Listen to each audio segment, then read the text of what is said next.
Oh, just welcome to Luar. Thank you. Thank you for having me. China's special way.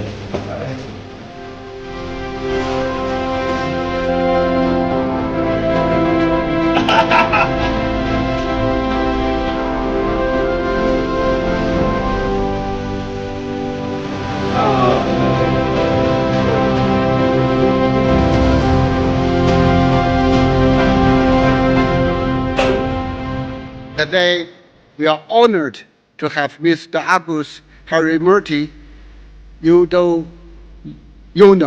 Coordinating Minister for Infrastructure and Regional Development of the Republic of Indonesia, with us.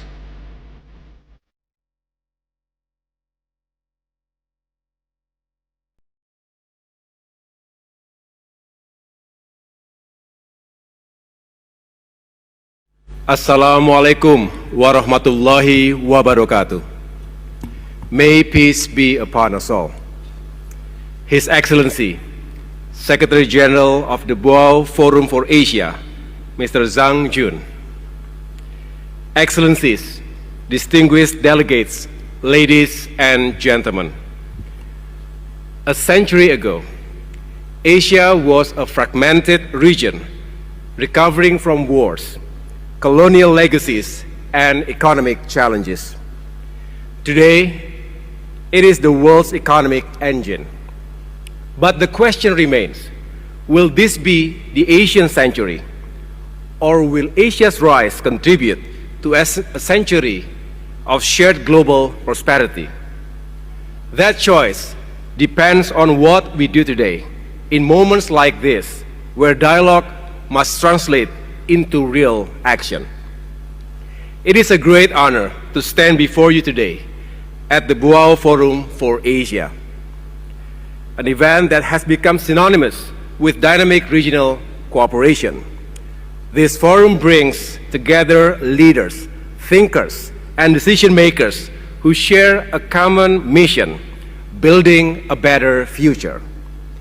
Of course, some of us might also be here for the networking, nice weather, and the good food. But let's pretend it's mostly about the mission. All humor aside, this forum has been instrumental in shaping regional cooperation. Looking back, the 6th President of the Republic of Indonesia, Susilo Bambang Yudhoyono, my father, attended the BFA Forum in 2005 under the theme, Asia Searching for Win-Win, the new role for Asia. That same year, Indonesia and China signed a strategic partnership agreement, ushering in a new chapter of bilateral cooperation, one that was elevated to a comprehensive strategic partnership in 2013. Today, as we discuss sustainable development in a transforming world, we build upon the foundations laid in the past. Transforming is a polite way to saying that our world is unpredictable, complex, and often quite chaotic. We face global disruptions, geopolitical tensions, economic realignments, technological upheavals, and climate change all at once. It is tempting to focus solely on crisis management, but times of uncertainty are precisely when we must think bigger, act bolder, and collaborate deeper. Excellencies, distinguished delegates, ladies and gentlemen, Indonesia believes that sustainability is not just about surviving crisis, but about uplifting people, protecting the planet, and fostering prosperity. It is about building resilience for the long run.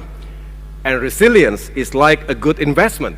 It doesn't always yield immediate returns, but over time, it determines whether we thrive or struggle. Under the leadership of President Prabowo Subianto, Indonesia is prioritizing an integrated approach that connects infrastructure, food security, water management, and energy sustainability. These issues are not separate challenges. They are deeply interconnected. If we neglect one, we weaken all. If we strengthen them together, we create a foundation for lasting stability. Let me give a simple example. Imagine you build a state-of-the-art highway, but it leads to a region without reliable electricity, poor water access, and struggling farmers. What happens? That highway remains underutilized, investments stagnate, and communities see no benefit. Infrastructure must serve people, not the other way around. This is the model Indonesia is developing, an integrated, people-centered approach to sustainability. We are now investing in stronger irrigation systems to protect against droughts and floods, resilient rural logistics to connect farmers and the markets, renewable energy expansion because no country can sustain long-term growth on outdated energy resources. But we recognize that Indonesia is not an island in this effort. Just as our provinces are interconnected, so too are our nations. The same challenges we face, climate risk, energy security, food resilience, are also challenges for the entire region.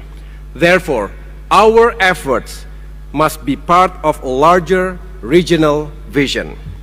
The question is, how can we take what works at the national level and scale it up for broader regional benefit?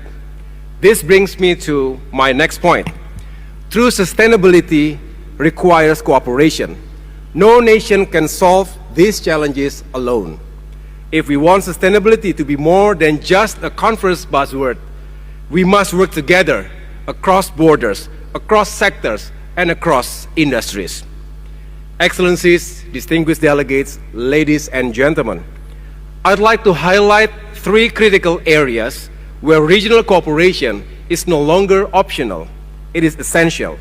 Number 1, infrastructure connectivity, the backbone of trade and growth. Trade does not just happen on paper. It moves through roads, ports, railways, and digital networks. A region without connectivity is like a smartphone without internet, full of potential but unable to function. Indonesia supports greater collaboration in cross-border infrastructure, ensuring the economic growth is not concentrated in a few hubs but benefits the entire region. Number 2 is the energy transition. Green growth must be a shared mission. Transitioning to clean energy is not easy, especially for developing economies. But let's be clear, fossil fuel dependency is not a long-term strategy. We must mobilize green investment and create mechanisms that make sustainable energy affordable, scalable, and inclusive. For instance, Indonesia is home to the world's largest geothermal potential, and we are actively developing it as a sustainable energy source.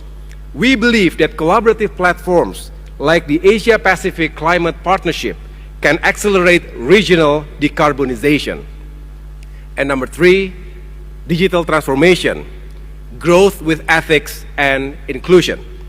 We are entering a new era of digital transformation where AI, big data, and automation will refine the entire industries.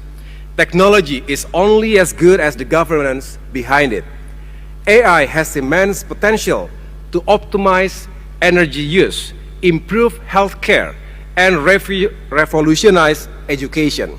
But without ethical safeguards, it could deepen inequality, displace jobs, and raise critical security concerns. Indonesia supports the creation of a global AI governance framework to ensure that innovation serves humanity. Technology should empower people, not marginalize them. Excellencies, distinguished delegates, ladies and gentlemen, in an era of shifting global alignments, we stand at a crossroads. Will Asia become a battleground for great power rivalries, or will it emerge as a unified force for stability and progress? Against this backdrop, ASEAN must reaffirm its role as a pillar of peace and stability in the Asia-Pacific. For decades, ASEAN has upheld the principle of regional solutions to regional challenges, a principle that remains just as relevant today.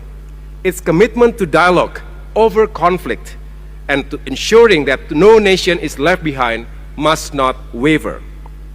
By strengthening ASEAN-led mechanisms, deepening security dialogues, and reinforcing multilateral partnerships, we can ensure that the Asia-Pacific remains a model for people-centered development, environmental stewardship, and shared prosperity. And just as importantly, a model for peaceful coexistence. Excellencies, distinguished delegates, ladies and gentlemen, time is not on our side. The choices we make today will define the course of history. Some call this the Asian century, while others believe global leadership remains with America and Europe. But must leadership be a zero-sum game? Should we compete for dominance, or can we forge a new model of collaboration? This should not just be Asia's century. This must be everyone's century. A century where no one is left behind. A century where economic growth uplifts people, safeguards the planet, and drives shared prosperity. A century where we innovate responsibly, invest wisely, and govern ethically. So let us ask ourselves, what role will we play? What action will we take tomorrow, next week, or next year? Because the future is not something we wait for. It is something we build together. Let us then turn this discussion into policies, investments, and lasting change. Thank you. Assalamualaikum warahmatullahi wabarakatuh.